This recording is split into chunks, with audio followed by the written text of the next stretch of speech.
Behind me, a Calvinist church in a quiet residential area of the city of Osijek in Slavonian in eastern Croatia.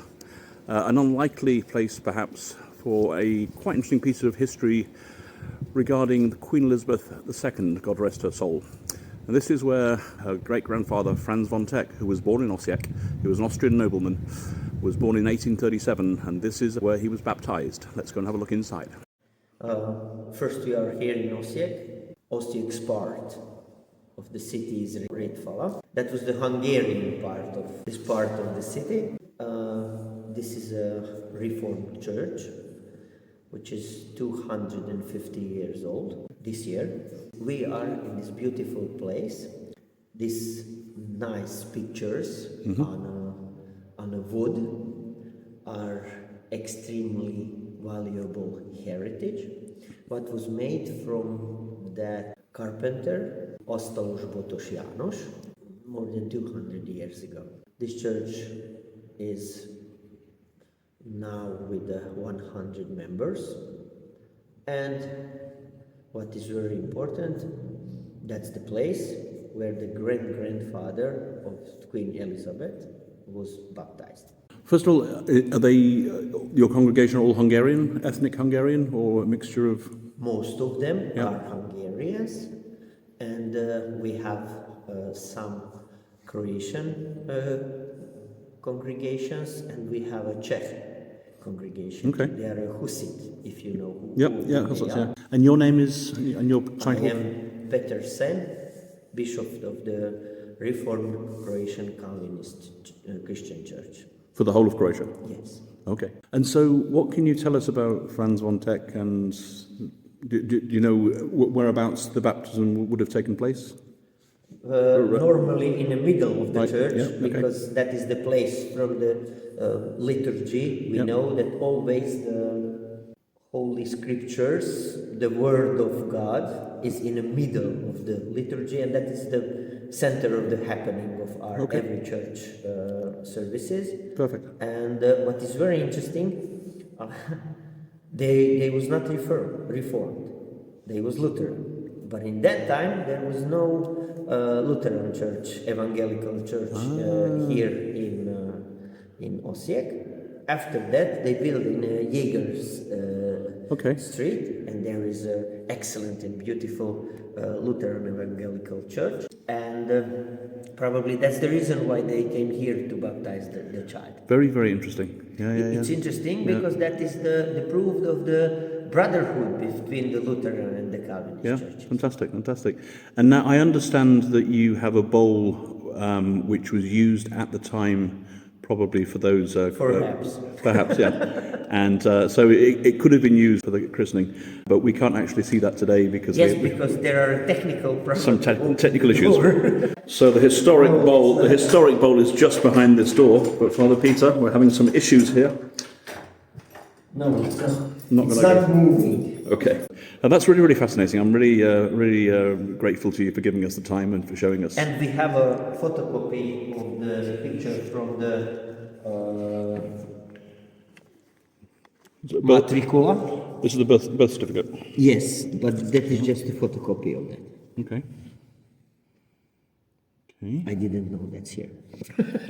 Well, that saves me a trip to the museum. Yeah. Perfect. In the year of 1837. I can figure out what's that here in that part, but here are the names of the child.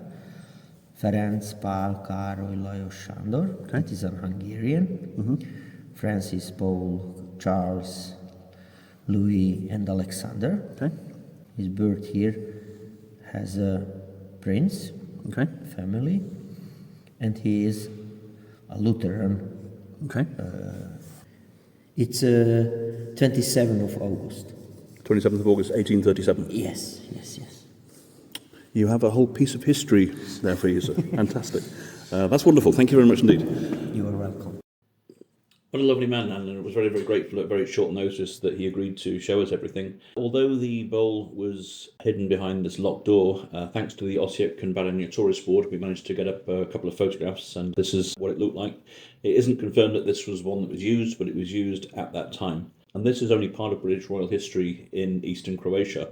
And Elizabeth was here to visit in 1972, having seen the amazing Lipizzaner horses from Đakovo at the Munich Olympic Games. She was so enamored that she decided to come and visit, and she came to Đakovo, to the stables there, and Tito accompanied her and even built an asphalt road for the town for her visit, so the locals were quite grateful.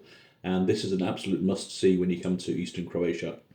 But also in 1953, when Elizabeth had the coronation, became queen, eastern Croatia also played a part in that, because the famous Iločki Podrumi wine cellars in Ilok provided 11,000 bottles of the 1947 Treminas as part of the celebrations for the banquet.